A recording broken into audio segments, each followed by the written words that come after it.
Howdy folks, it's Meandering Mike in the Man Cave of Madness. It's mid-afternoon and we are starting a new segment called Hexagon Alley.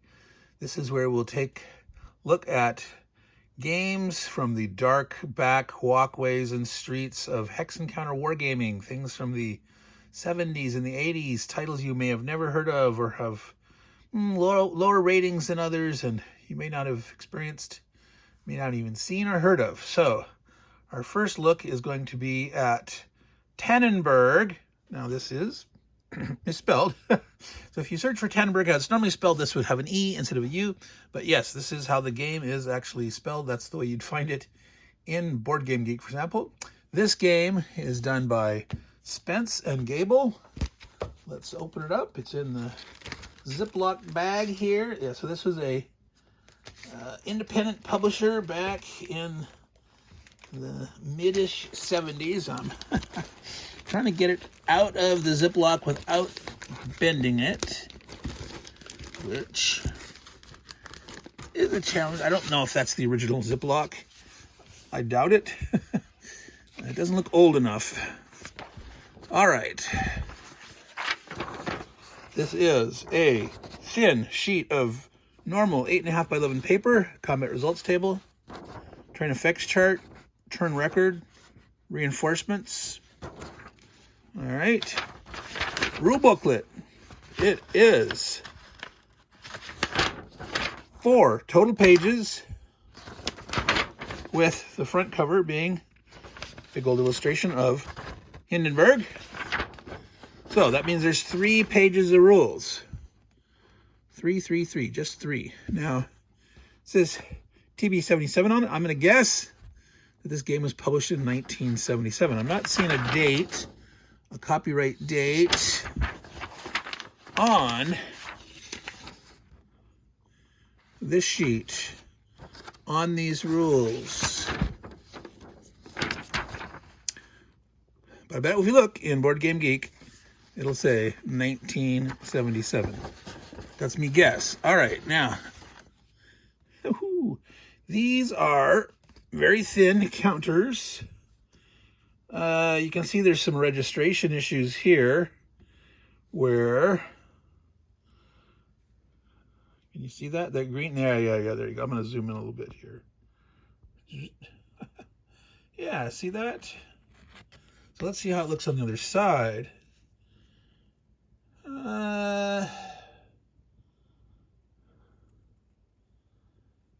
So you can barely see here that there's some white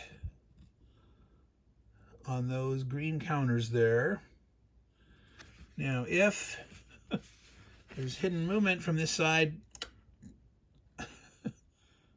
that'd be very obvious. If there's no hidden movement, then that doesn't matter, does it? If you don't go face down counters, no big deal. All right, so we got Germans, we got Russians. So they very easy color printing process, green and white, white and green. That keeps your costs down, but fortunately it's not well aligned there. Let's look at the map. All right, here we go. I'm gonna zoom out a little. There's Königsberg.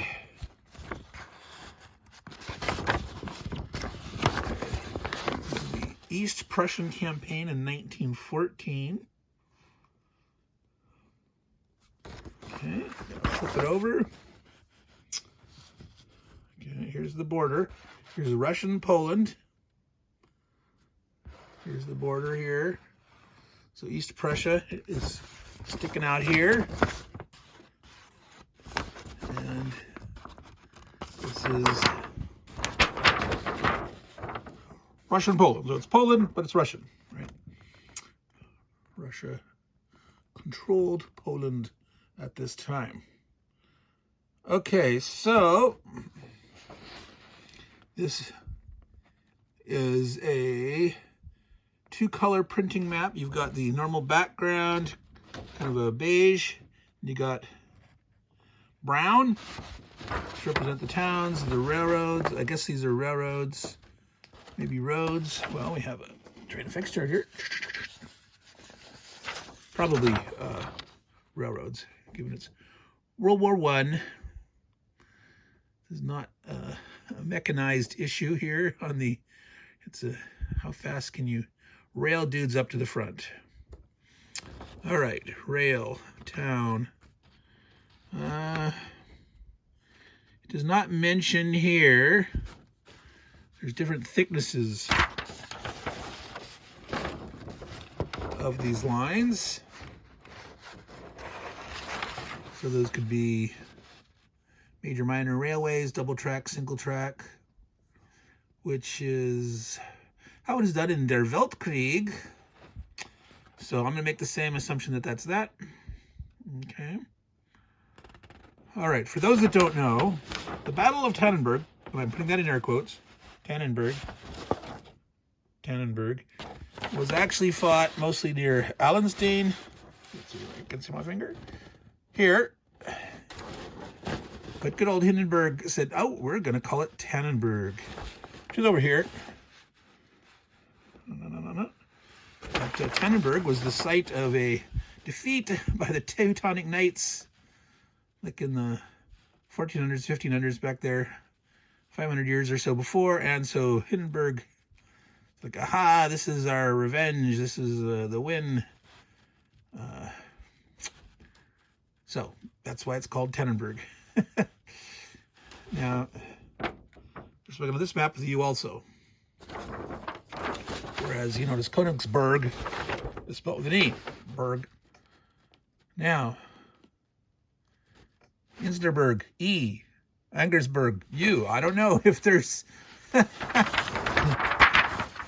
You tell me, folks. Is it just randomly done by this author, or is there actually a real difference in German where sometimes they spell it Berg with an E and Berg with the U? You tell me. All right, that is just there. So that is all the components, folks. Counters, map, combat results table, and train effects chart. Okay, we have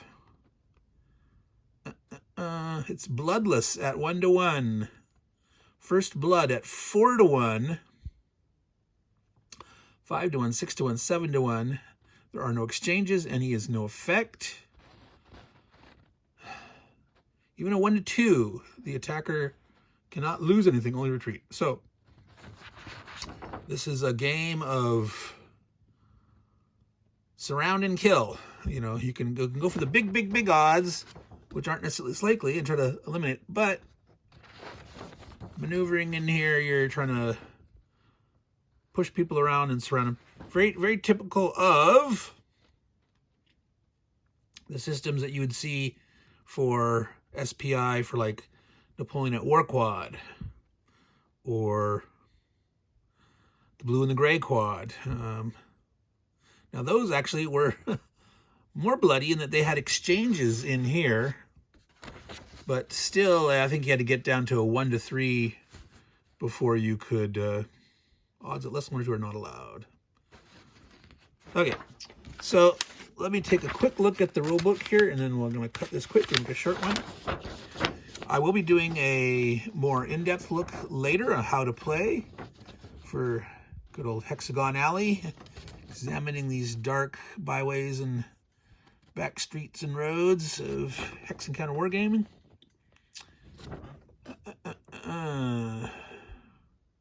We have divisions and brigades. According to what it says there, looking on here, I see nothing but divisions and brigades. All right.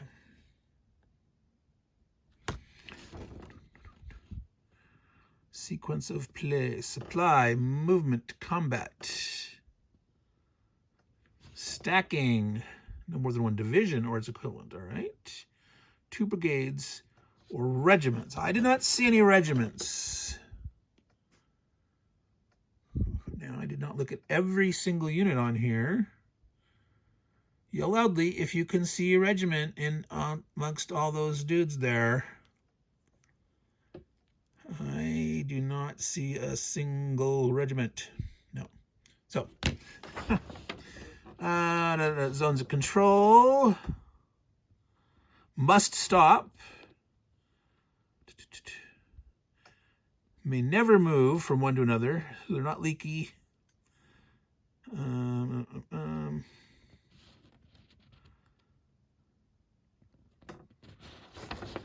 Let's see. Trying to see if you can voluntarily leave or not. I'm not seeing that real quickly. Movement.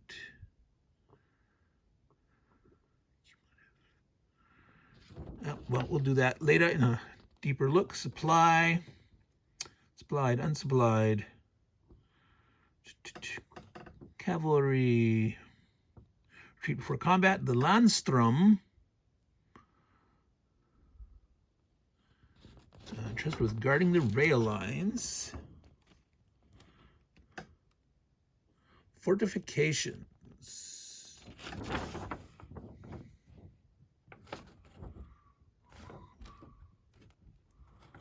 Detached forts, ring forts. They have different kinds of fortifications. Fieldworks, detached forts, and ring forts. Reinforcements, initial setup.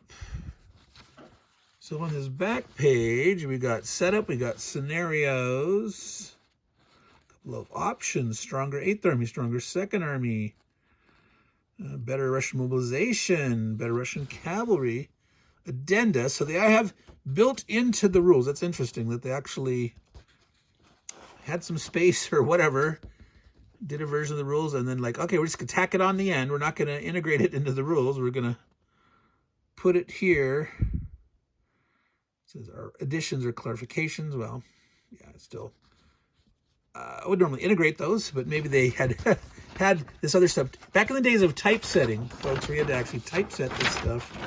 Maybe they had the initial pages typeset and like, well, we're just going to tack it on here instead of messing with all that stuff. Changing what was already typeset. Victory and design notes. Very short design notes. So Spence and Gabel. Richard Spence and James Gabel. All right, so that's it. That's my quick and dirty unboxing, unbagging, unziplocking of Tannenberg. Full with you. Should be an E. East Prussian Campaign, 1914. We'll take a deeper look later, examine the rules, figure out how to play that guy, and then some point, probably mid-year, June-ish, July-ish, I'll get on to after I play Der Weltkrieg Tannenberg introductory scenario. Then I'll be doing some other ones. I'll do this one, and I'll do Hindenburg's Hour. And there may even be one other that I was playing. I can't remember. So anyway, this is Meandering Mike in the Man Cave of Madness, doing Hexagon Alley, taking a peek in the dark back roads of Hex Encounter War Games. So, all you good folks out there, take care and ciao.